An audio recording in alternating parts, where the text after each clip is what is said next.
నమస్తే, welcome to తొలి Kranti news. బాల్య వివాహాలు చేయడం, బాల్య వివాహాలను ప్రోత్సహించడం చట్టరీత్యా నేరమని సిడిపిఓ రోజారాణి తెలిపారు. అశ్వరావుపేట మండలంలోని గాండ్లగూడెంతో పాటు పలు గ్రామాలలో బాల్య వివాహాలపై అవగాహన కార్యక్రమాన్ని మంగళవారం నిర్వహించారు. ఆయా గ్రామస్తులు పెద్ద సంఖ్యలో హాజరయ్యారు. ఈ సందర్భంగా సిడిపిఓ రోజారాణి మాట్లాడుతూ బాల్య వివాహాలు చేయడం, ప్రోత్సహించడం చట్టరీత్యా నేరమని పేర్కొన్నారు.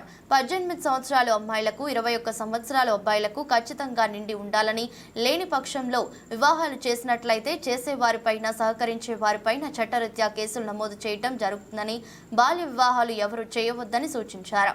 తక్కువ వయసులో అమ్మాయిలకు పెళ్లిళ్లు చేయటం వల్ల అనేక అనర్థాలు గురవుతారని, ఆర్థికంగా, శారీరకంగా, మానసికంగా తీవ్ర ఇబ్బందులకు పడుతున్నారని తెలియజేశారు. మీ గ్రామాలకు ఎవరైనా బాల్య వివాహాలు చేసినట్లయితే చైల్డ్ హెల్ప్ లైన్ నంబర్ 1098 లేదా 100కు సమాచారం అందజేయాలని, సమాచారం అందజేసిన వారి పేర్లు గోప్యంగా ఉంచడం జరుగుతుందని వారన్నారు. ఈ కార్యక్రమంలో పంచాయతీ కార్యదర్శి, అలాగే సూపర్వైజర్లు పద్మావతి, వరలక్ష్మి, అంగన్వాడీ సిబ్బంది, ఆశా కార్యకర్తలు, గ్రామ మహిళలు, గ్రామ పెద్దలు తదితరులు పాల్గొన్నారు. చాలా క్లాస్ కొట్టాలి. ఎందుకంటే ఇప్పుడు ఇంతకుముందు బాల్య వివాహానికి మినిమం ఇంత వయసు లోపు జరిగితే బాల్య వివాహం అంటారు. ఎంత వయసు లోపు జరిగితే 18 కరెక్ట్గా చెప్పారు. అదే మీకు ఎంతవరకు అవగాహన ఉందని చూస్తూ చెప్తున్నాను నేను. 18 ఏళ్ళు అంటే 18 ఏళ్ళు తగలగానే కాదమ్మా, 18 ఏళ్ళు నిండాలి. అదేవిధంగా అబ్బాయికి ఎంత వయసు ఉండాలి? 21 నిండాలి. 18 నిండాలి, 21 నిండాలి. అమ్మలు చెప్పండి, 18 నిండాలి అని చెప్పండి. 21 నిండాలి. ఎందుకంటే మొన్న ఆస్పాతలో ఒక పెళ్లి చేశారు, 18 తగిలే చేసేసారు.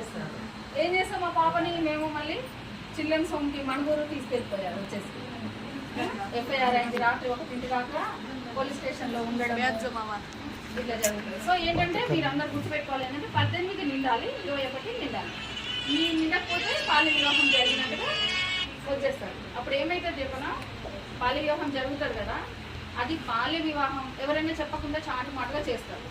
మన ఊర్లో కూడా ఉన్నాయి కదా, చాటుమాటుగా చేస్తారు అనుకోండి. చేసినప్పుడు అది ఎఫ్ఐఆర్ అయితే ఆ పెళ్లి చేసిన పూజారి, పిల్ల తల్లిదండ్రులు, పిల్లగాడి తల్లిదండ్రులు, పెళ్లికి హాజరైన వాళ్ళు, బాజా భజంత్రిని కొట్టిన వాళ్ళు, ఏమా ఆ పెళ్లిలో ఏదో ఒక రకంగా పాత్ర పోషించిన వాళ్ళు, కనీసం డెకరేషన్ చేసిన వాళ్ళు, ప్రతి ఒక్కళ్ళ మీద కూడా ఎఫ్ఐఆర్ అవుతుంది. ఎఫ్ఐఆర్ అవుతుంది, పనిష్మెంట్ పడుతుంది, వాళ్ళు జైలుకి వెళ్ళాల్సి వస్తుంది. ఈ పాపని బాలల సంఘంలో, చిల్డ్రన్స్ హోమ్లో, మణుగూరులో కానీ, లేకపోతే సఖీ స్వదారు హోమ్స్లో, కొత్తగూడెంలో, భద్రాచలంలో అక్కడ ఇక్కడ పెడతారు. పెడితే మొన్న 14 ఏళ్ళ పాపను తీసుకెళ్లాల్సి వచ్చింది. ఇంకా ఏడుస్తుంది. అమ్మాయి అంటే క్లాస్లో 3rd ర్యాంక్ వచ్చిందంట. సో అట్లనే మనం ఏంటంటే బాగా చదివే పిల్లల్ని కూడా కేవలం, లేకపోతే కొంతమందికి ఏంటంటే ఎక్కువ శాతము, అంటే మేము కూడా ఆడవాళ్ళం కాబట్టి చెప్తున్నా, ఎక్కువ శాతం ఏమవుతుందంటే అమ్మకు బాగాలేదు, నాన్నకు ఒంట్లో బాగాలేదు అని కూడా నాకేమైనా అయిపోతుందో ఏమో, తొందరగా ఒక ఇంటిదాన్ని చేసేద్దాము అంటే ఒక మగతోడు వస్తే సమాజంలో అంత బాగాలేదు కాబట్టి ఆడపిల్లకి ఒక అండ దొరికినట్టుగా తల్లిదండ్రులు భావిస్తారు. అయితే మీరందరూ పేపర్ ఎవరైనా చూస్తారమ్మా? పేపర్ చూస్తారా? పేపర్ చూడకపోయినా వాట్సాప్ చూస్తారా? వాట్సాప్ చూస్తాం కదా అందరూ. ఇంత ప్రత్యేకంగా గ్రామంలో ఎందుకు తిరుగుతున్నామంటే మీరందరూ 10th క్లాస్ అంటే చాలా సంతోషం. ఎందుకంటే 10th దాకా చదవడము ఒక మనిషి జీవితంలో, ఆడవాళ్ళు కానీ మగవాళ్ళు కానీ బేసిక్ క్వాలిఫికేషన్ మనకి 10th అనమాట. అయితే చాలామంది ఏమవుతారంటే ఎంత మంచి ర్యాంక్స్ వచ్చిన వాళ్ళు కూడా 10th దగ్గర ఆగిపోతారు. ఎందుకు? ఈ బాల్య వివాహాల వల్ల. బాల్య వివాహాలు ఎందుకు చేస్తారు చెప్పండి? ఎందుకు చేస్తారు? మామూలు చెప్పండి. భారం తగ్గించుకోవడానికి అంట, తగ్గించుకోవాలని కాదు, పాపం పేరెంట్స్కి తెలియదు కదా. అందరు పేరెంట్స్ మంచోళ్ళే.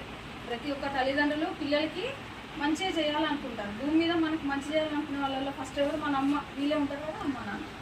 వాళ్ళు ఏమనుకుంటారంటే పలానా అబ్బాయి మంచివాళ్ళు, మంచి సంబంధం చేస్తే అమ్మాయి మంచిగా ఉంటుంది, లేకపోతే ఆస్తులు ఉన్నాయనో ఇలా ఏదో ఒకటి కారణం చూసుకుంటారు. లేదంటే మనకు ఉంటారు కదా అమ్మమ్మలు, నాయనమ్మలు టికెట్ తీసుకోవడానికి రెడీగా ఎవరైనా కదా.